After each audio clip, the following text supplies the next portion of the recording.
Hi, today I'm for Vivo Y16 and I'll show you how to activate Quick Launch on this device.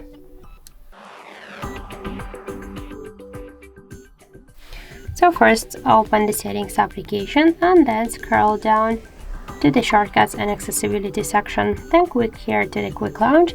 Just here to turn on or turn off the Quick Launch, we should click on the switcher.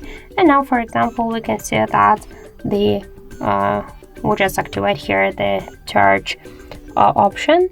So now by double press to the press and hold to the down volume button, we will open the charge. So let's try.